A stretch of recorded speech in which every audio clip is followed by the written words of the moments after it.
அனைவருக்கும் வணக்கம். இந்த வீடியோ அமர்வில் எர்த் ரெசிஸ்டன்ஸ் பற்றி விவாதிப்போம். குறிக்கோள்: இந்த வீடியோவின் முடிவில் நீங்கள் எர்த் ரெசிஸ்டன்ட்டை எர்த் டெஸ்டர் மூலம் அளவிட முடியும்.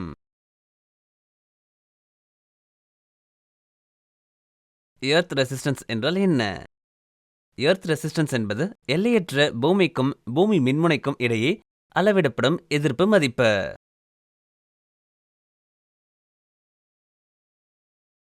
எர்த் ரெசிஸ்டன்ஸை ஏன் அளவிட வேண்டும்?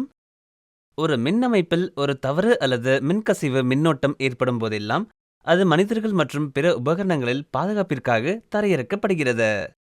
தவறுதலான மின்னோட்டத்தை தரையில் எளிதாக பாய செய்ய பூமியின் மின்னடை குறைந்தபட்சமாக பராமரிக்கப்பட வேண்டும்.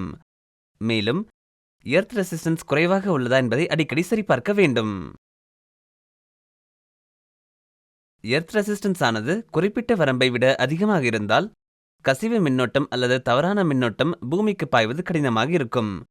அங்கு அது மனிதர்களுக்கும் உபகரணங்களுக்கும் மின் ஆபத்துக்களை ஏற்படுத்தும். எர்த்திங் ஆனது மின்சாதனத்துடன் பணிபுரியும் நபரை அவர்களின் உடலில் பாயும் கசிவு மின்னோட்டத்திலிருந்து பாதுகாக்கிறது. ஆற்றல் அமைப்பின் அனைத்து உபகரணங்களையும் புவி சாத்தியத்தில் பராமரிப்பதன் மூலம் மின்னல் அல்லது நிலையான மின்சாரம் காரணமாக எதிர்பாராத மின் கட்டணங்கள் பூமியின் மூலம் பூமிக்கு சிதறடிக்கப்படுகின்றன. இதனால் கணினி பாதுகாக்கப்படுகிறது.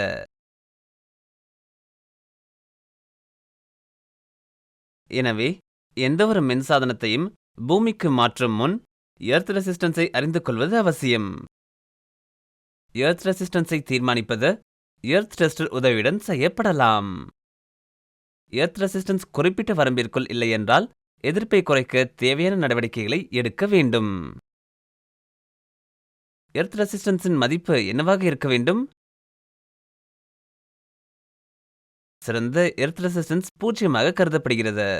இது ஒரு தவறான மின்னோட்டத்தை விரைவாக தரையில் பாய அனுமதிக்கிறது. இருப்பினும் இது சாத்தியமற்றது. வெவ்வேறு இடங்களில் வெவ்வேறு எர்த் ரெசிஸ்டன்ஸ் வேல்யூ உள்ளன.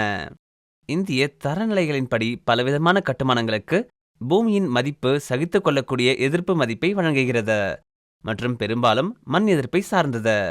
எர்த்திங் எதிர்ப்பிற்கு இவ்வளவு குறைந்த மதிப்பை அடைவதற்கு அதிக பணம் செலவாகும் மற்றும் திறமையான எர்த்தில் அமைப்பு தேவைப்படும். எனவே நடைமுறை நோக்கங்களுக்காக 1 ஓம் என்ற பெயரளவு மதிப்பு தேர்ந்தெடுக்கப்பட்டது. எர்த் ரெசிஸ்டன்ஸ் 0 மற்றும் 5 ஓம்களுக்கு இடையில் பராமரிக்கப்பட வேண்டும். மேலும் 10 ஓம்ஸ் வரை ஏற்றுக்கொள்ளலாம். 10 ஓம்களுக்கு மேல் இருப்பது நல்லதல்ல. அதை சாதாரண மதிப்புகளுக்கு குறைக்க உடனடியாக நடவடிக்கை எடுக்க வேண்டும். எர்த் ரெசிஸ்டன்ஸ் எவ்வாறு அளவிடப்படுகிறது? எர்த் ரெசிஸ்டன்ஸ் அளவிட பல்வேறு முறைகள் உள்ளன. ஆனால் எர்த் ரெசிஸ்டன்ஸ் அளவிடுவதற்கான பொதுவான மற்றும் நேரடி முறை எர்த் டெஸ்டர் எனப்படும் உபகரணத்தை பயன்படுத்துவதாகும். எர்த் டெஸ்டார் எர்த் ரெசிஸ்டன்ஸை ஓம் விதி கொள்கைகளை பயன்படுத்தி R=V/I பயன்படுத்தி அளவிடுகிறார். எர்த் டெஸ்டர் என்பது நேரடி வாசிப்பு ஓம் மீட்டர் மற்றும் 500 வோல்ட் சோதனை மின்னழுத்தத்தை வழங்கும் ஒரு சிறிய கையால் இயக்கப்படும் ஜெனரேட்டர் ஆகியவற்றின் கலவை ஆகும். எர்த் டெஸ்டரில் உள்ள டிசி ஜெனரேட்டரை கைப்பிடியில் உதவியுடன் இயக்கும்போது அது எலக்ட்ரோமோட்டிவை உருவாக்கும். சக்தி அல்லது மின்னழுத்தம் பூமியின் கம்பியின் மூலம் பூமிக்கு மின்னோட்டத்தை ஏற்படுத்தும். மின்னழுத்தத்தின் அளவு ஓம் விதிகளின்படி தற்போதைய மதிப்பால் வகுக்கப்படுகிறது. R=V/I. கணக்கிடப்பட்ட ரெசிஸ்டன்ஸ் வேல்யூ எர்த் டெஸ்டரில் காட்டப்பட்டது. இப்போதெல்லாம் கையால் இயக்கப்படும் டிசி ஜெனரேட்டருக்கு பதிலாக பேட்டரி பயன்படுத்தப்படுகிறது. ஒரு பொத்தானை அழுத்துவதன் மூலம் எர்த் ரெசிஸ்டன்ஸை அளவிட முடியும்.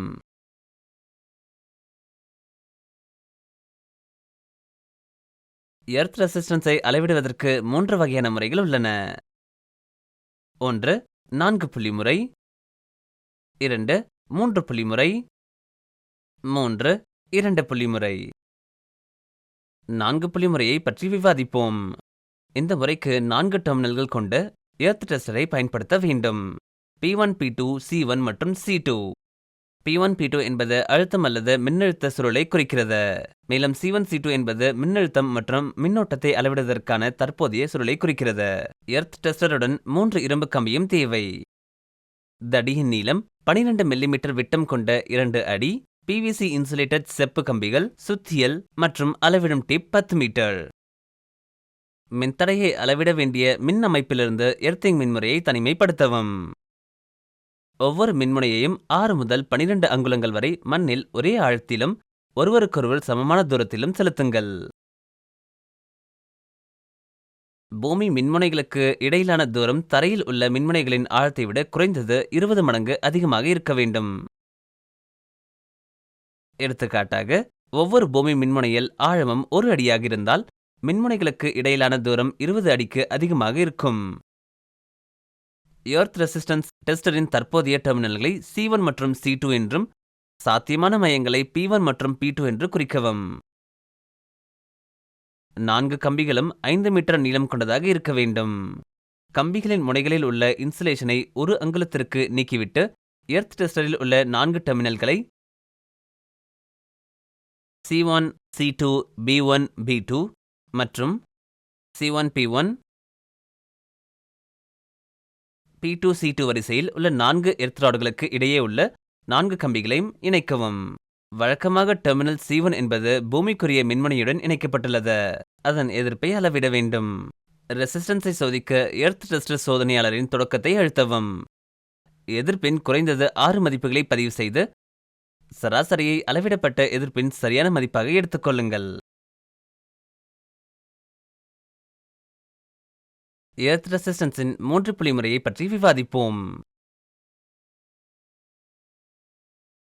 3 புள்ளி முறை வீழ்ச்சி சாத்தியமான முறை என்றும் அழைக்கப்படுகிறது. 3 புள்ளி முறை அல்லது வீழ்ச்சி சாத்தியமான முறை எர்த் ரெசிஸ்டன்ஸை அளவிடுவதற்கு மிகவும் பொதுவான வழியாகும். ஆனால் பெரிய மின்முனை அமைப்புகளை அளவிடுவதற்கு சிறப்பு நடைமுறைகள் தேவைப்படுகின்றன. இந்த முறையை பயன்படுத்தி எர்த் ரெசிஸ்டன்ஸை அளவிடுவதற்கு C1, C2, P1 மற்றும் P2 ஆகிய 4 முனையங்களைக் கொண்ட எர்த் டெஸ்டர், 3 தனிமைப்படுத்தப்பட்ட செப்பு PVC கம்பிகள், ஒரு சுத்தியல், 3 மின்முனைகள் மற்றும் அளவிடும் நாடா தேவை. எர்த்திங் மின்முனையை மின் அமைப்பிலிருந்து தனிமைப்படுத்தவும் அதில் எதிர்ப்பை அளவிட வேண்டும். எர்த் டெஸ்டரில் ஜம்பர் கம்பி மூலம் P1 மற்றும் C1 டெர்மினல்களுக்கு இடையே ஒரு சுருக்கத்தை உருவாக்கவும். தற்போதைய முனையம் C1 உடன் அளவிடப்பட வேண்டிய எர்த்திங் மின்முனைகளை இணைக்கவும். இன்சுலேட்டட் கம்பிகளை பயன்படுத்தி மற்ற 2 கம்பிகளையும் P2 மற்றும் C2 டெர்மினல்களுடன் இணைக்கவும். இப்பொழுது C2 ரெஃபரன்ஸ் ராட் சோதனையின் கீழ் உள்ள மின்முனை C1லிருந்து நேராக பூமிக்குள் செலுத்தப்படுகிறது.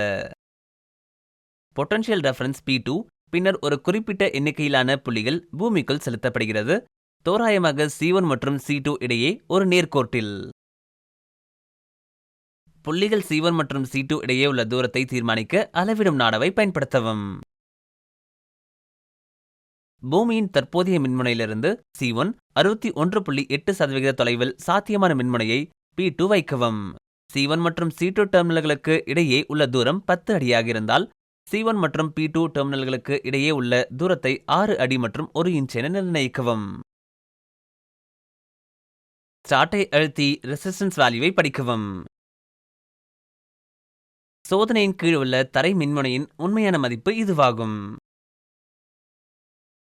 மின்முனை C1லிருந்து 10 அடி தொலைவில் சாத்தியமான மின்முனை P2வை நகர்த்தி 2வது அளவீட்டை செய்யவும். சாத்தியமான மின்முனையை P2 10 அடி மின்முனை C1க்கு நெருக்கமாக நகர்த்தி 3வது அளவீட்டை செய்யவும். எலக்ட்ரோட் எதிர்ப்பை கணக்கிட 3 அளவீடுகளின் சராசரியை பயன்படுத்தலாம். 2 புள்ளி முறையை பற்றி விவாதிப்போம். 2 புள்ளி முறை இறந்த பூமி முறை என்றும் அழைக்கப்படுகிறது. விரைவான சோதனைக்கு 2 புள்ளி முறை மிகவும் பயனுள்ளதாக இருக்கும். தரைக்கம்பி அல்லது மின்முனை இயக்கி சாத்தியமில்லாத பகுதிகளில் இந்த முறை பொருந்தும். இந்த முறைக்கு அதே 4 முனையமான C1, C2, P1, P2 earth tester எடுக்கப்படுகிறது. இந்த முறையில் P1 மற்றும் C1 டெர்மினல்கள் சோதனை செய்யப்பட்ட பூமி மின்முனையுடன் இணைக்கப்பட்டுள்ளன. அதே நேரத்தில் P2 மற்றும் C2 டெர்மினல்கள் வெவ்வேறு உலோக அடிப்படையிலான புள்ளியுடன் இணைக்கப்பட்டுள்ளன. தண்ணீர் குழாய் அல்லது கட்டிட எஃகு போன்றவை. ஸ்டார்ட்டை அழுத்தி எர்த் டெஸ்டரின் ரெசிஸ்டன்ஸ் வேல்யூவை படிக்கவும். ஒரு துல்லியமான வாசிப்பை பெற பூமியின் மின்முனையானது அதன் செல்வாக்கு மண்டலத்திற்கு வெளியே இருக்கும் 2ஆம் நிலை புள்ளியிலிருந்து வெகு தொலைவில் வைக்கப்பட வேண்டும்.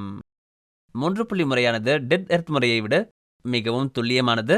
இது தரை எதிர்ப்பில் ஒரு வாசிப்பை பெறுவதற்கான எளிய வழியாகும். எர்த் ரெசிஸ்டன்ஸை குறைக்க என்ன நடவடிக்கை எடுக்க வேண்டும்? எர்த்திங் கம்பியின் விட்டத்தை அதிகரிக்கவும். எர்த்திங் கம்பியின் நீளத்தை அதிகரிக்கவும். ஒற்றை எர்த்திங் கம்பிகளுக்கு பதிலாக பல கம்பிகளை பயன்படுத்தவும். ரசாயன சேர்மங்களை சேர்ப்பதன் மூலம் மண்ணின் எதிர்ப்பை குறைக்கவும். குறிப்பாக கோடைக்காலத்தில் பூமியில் தண்ணீர் ஊற்றுவதன் மூலம். உப்பு மற்றும் கரியை 1:5 என்ற விகிதத்தில் ஊற்றுவதன் மூலம். கொட்டைகள் மற்றும் போல்டுகளை சால்டரிங் செய்தல் அல்லது வெல்டிங் செய்தல். இந்த வீடியோவை பார்த்த பிறகு எர்த் ரெசிஸ்டன்ஸை எர்த் டெஸ்டரை பயன்படுத்தி அளவிட முடியும் என்று நம்புகிறேன். பார்த்ததுக்கு நன்றி. இந்த நாள் இனிய நாளாக அமையட்டும்.